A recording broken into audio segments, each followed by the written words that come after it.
Welcome back to Flix Frog's Top 10. I really do enjoy doing these lists, and I am going to try and do them more. Today's Top 10 is my top 10 favorite movies of the year. It was a really good year for film. This is the first big year back after the COVID-19 pandemic, and I really had a fun time at the movie theater this year. Now, this list is technically in order from my least favorite to most favorite because it's going by the ranking or rating I gave them in my review. So just a little heads up on that. Normally these aren't going to be in any type of order, but I had already submitted my stuff to my critics organizations and I had this list made. So getting into it. Number 10, The Batman. This was a film that had a lot of controversy behind it because, originally Ben Affleck was going to star, direct, and write the Batman. It was going to be a solo story about him versus Deathstroke and take place within the DCEU. But, a lot of things happened and Ben Affleck dropped out of directing and then he dropped out of starring, and it pretty much became his own thing with Matt Reeves taking the helm and hiring Robert Pattinson as Batman. Now, while a lot of people did not like that casting, I thought it was good casting. I was like, he looks like a young Batman. Let's see what he does. And when I saw that very first trailer was amazing, fantastic, really made me want to go watch the movie. The second trailer, even better, made me want to go watch the movie. And I saw it. Now, the movie is too long. I think the movie is too long, but it is a really solid adaptation of a younger Batman. I've seen it, I think, 3 times this year.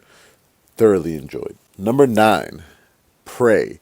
Now, Prey was not even released in theaters. This was a Hulu exclusive.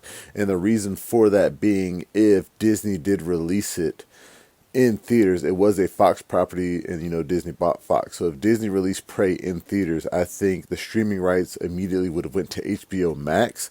And Disney wanted to have all the streaming stuff to themselves. They said, no, we're just going to drop it on Hulu and not allow HBO to get that first. So, it's a smart business move. It is sad because Prey is a really great movie. It's it's the best Predator movie since Predator 2, maybe, or Alien vs. Predator, for those who like that. I really did like Alien vs. Predator, but it is great. I didn't even watch it in English. I watched it in the Comanche dub, so that I could really feel like I was immersed in that time period. Very good aesthetic, very good main character. Amber Midthunder is definitely going places. Too bad she's going to star in Avatar next, but we'll see. Not Blue People Avatar, like Netflix's live action version of the Avatar cartoon. But yeah, we'll see where she goes. I really can't wait to see a sequel to this. Hopefully they do it. Number 8, Top Gun Maverick. Who would have thought this movie would have done as well as it did? Like Tom Cruise, I think they were done shooting this movie back in 2019, and Paramount was like, Tom, we just got to drop this on streaming. And Tom Cruise is like, no, this is a theatrical experience. And boy, was he right. It is the legacy sequel we all needed. It was fun. It was amazing. The young cast, the older cast, it all worked. And there's already talks of a third movie. And you know what? I can't wait to see it. I can't wait to see what Hangman, Rooster, and all these young people do if Maverick returns. You had Iceman showing up, which is a very heartfelt moment with Val Kilmer. It had everything it needed to succeed. I think it's at $1.4, $1.5 billion worldwide. Great film. Number 7, The Gray Man. Ryan Gosling, Billy Bob Thornton, Chris Evans. Netflix really does have gold in this film, and hopefully it becomes a series. This is the best the Russo brothers have been since Infinity War, and technically Endgame is okay. I'm not saying it's not good, but the films they've done outside of Marvel haven't really been hitting for me until this one. The Gray Man was great. It was action-packed. It was a fun ride. There's not too much going on in the story. It's not trying to be too smart. It's just giving you this really handsome secret agent saving the day. He has his repertoire with the little girl that he kind of sees as like a sister almost, and I love it. I really want to know more about his backstory, the characters they set up. I would like a Gray Man too. I haven't read the books. Now I'm interested. Number 6, Black Panther: Wakanda Forever. Now, just from that first trailer alone, we knew we were going to be in for an emotional banger. And Ryan Coogler definitely delivered. With the death of Chadwick Boseman, it was really sad. Like, how is he going to fix this story without recasting T'Challa? Now, I'm in the recast T'Challa fan base. I think they should have just recast and moved forward with an actor who would honor Chadwick Boseman and carrying on that role. At this point, after seeing the movie and seeing the story and what they did with T'Challa's son, I don't think they can do that now, and I don't think there's a point to doing it now. They've already done the story. I'm just saying they should have recast him, but the story was great. It was emotional. There were a lot of beats in it that almost brought a tear to my eye. The portrayal of Namor, and I'm going to call him Namor for this, even though he's Namor in the comics. Namor, Tenoch amazing, amazing depiction, making him Mesoamerican and giving him like all the piercings and headgear and jewelry. It was great, and just seeing him fly with little wings on his feet, I think they made it work. Now, this is more fanciful than the first one. It's not a grounded story like that, but it is still pretty good. Another film that's just a little too long. They should have probably shaved off like 15 to 20 minutes and it would have been perfect. But yeah, Marvel, it is like the second best film in Phase 4, I believe, in my opinion. Spider-Man No Way Home still takes the cake, but that only because it has like the legacy characters of Andrew Garfield and Tobey Maguire. And that's what really made that. But without that, Black Panther is the best film in all of Phase 4. Number 5, RRR. When I tell you, my critics friends had to force me to watch this movie, begging me, hey, watch this movie, watch this movie, watch this movie. And finally, I was editing a video late at night, and I'm like, all right, I'll start watching this movie. And the opening scene where that girl gets taken, you're like, oh, wow, what kind of movie is this? Where are we going? And then you get to like the next scene where like Raju fights like this entire crowd of people, and you're like, all right, I'm in. That was pretty awesome. Like, well, what is this movie going to be about? And you've seen the gifs online, because a lot of this movie is Telugu, but a lot of movies made in India have like a lot of song and dance in it. So you've seen the gifs online of them dancing with their overalls and suspenders, and I'm like, where does that come in? That dance scene is probably one of my favorites in the film. And there's a lot of favorites in the film. You got the one where he's attacking the place with his animals. You got all the fight sequences, the ending. It's such a great movie, and more people should definitely see it. Now, this is 3 hours long, but I love that it's 3 hours long. It really reminded me of like an anime, but in live action. There is a part in the middle, like exactly about an hour and a half through the film, where you can pause, take a bathroom break, do whatever you want to do, come back and watch it tomorrow if you want. But yes, RRR was really great. Number 4, Women Talking. Women Talking I saw at Film Fest 919 this year, directed by Sarah Polley, and it is a movie that is basically about women talking. That's it. And it is based on true events about some women at a religious compound who have been raped and abused in their sleep. They were drugged, and the men were taking advantage of them. And the women were told that they were being haunted by demons and stuff. But when the women actually caught one of the men in the act, then they started kind of like, okay, this is what needs to happen. So the movie is basically all about them talking about, should they stay in the village? Should they leave the village? Should they fight? What should they do? And it is very, very well done. Very well done. The acting is terrific. Claire Foy, and I think she's being put as a lead actress. I think that's a mistake. They should have put her as supporting. And I could be wrong. They could be putting her supporting. I think they should be putting her as lead.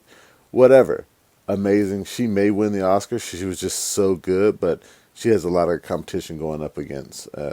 Number 3, The Woman King. The Woman King is a movie where when I first saw the trailer, like many movies this year, I first saw the trailer and I was like, I want to see that. That looks interesting. I didn't see the trailer and was like, that looks amazing. I have to see it. It was like, that interests me. It's based on real events, kinda. It is a fabricated story, but it is based on the nation of Dahomey. And I really like Viola Davis, so I had to see what this film was about. And when I finally got the chance to watch it, it was great. It was a wonderful story. It had everything that everybody needed. It did get a little controversy because, the kingdom of Dahomey was like big in the slave trade. But they mentioned that in the movie. like Naniska, I believe is her name. She's like, look, we need to get out of the slave trade. Like I said before, it's a fictional story. Naniska didn't exist.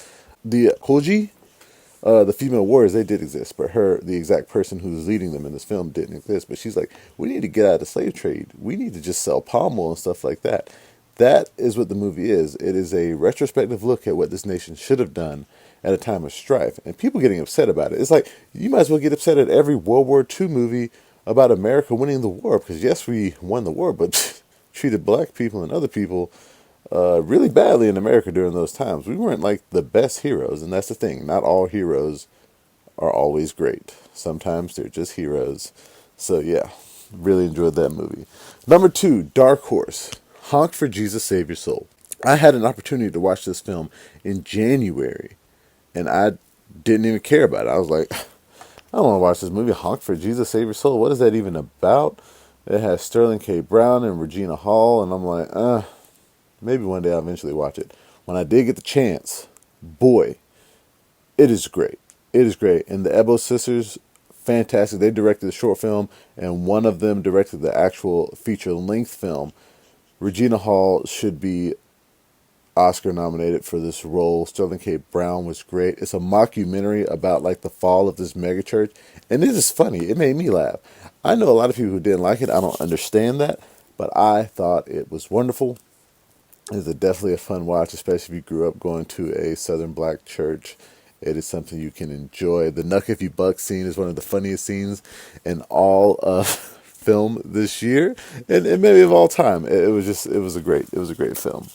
And number 1, probably one of my most anticipated films this year that actually turned out to be really good. It was a mystery box from the get-go, and that is Nope. Nope, directed by Jordan Peele. I truly enjoyed what he did here. What he changed, he has made the scariest UFO in the history of alien movies. The scariest UFO in the history of alien movies, because the UFO, it is what is eating you. Like, you would think, like, in the original alien horror movies or whatever from the 60s, whatever, the UFO comes, sucks you in, and there are aliens in there who then experiment on you. In his film, and this is a spoiler, you should have seen it already if you're looking at my top 10, that UFO is the alien, or we don't even actually know if it's the alien. It could just be a giant animal that has never been really discovered on Earth, but it sucks you up and you're in its stomach and it eats you. And it's just so interesting, and just the little messages he scatters throughout about the things that people will do for fame. He doesn't miss. He doesn't miss. I think this is his best made film. This is his best made film, hands down. It is not his best film, though. His best film, I believe, is still Get Out. And then it'll be Nope. And then it'll be Us. So those are like the order of those films for him. But I can't wait to see what he does next. He's a master of the craft. And that, my friends, is my top 10 list of favorite films of the year. I will come back and do 2 more. I think I'm going to do my top least favorite films of the year and my most anticipated of 2023. Thank you guys for listening. Remember, you can find us on Facebook, Instagram, Twitter, and Reddit. You can read the reviews that I post for these films on the website, flipfrogllc.com/flixfrog.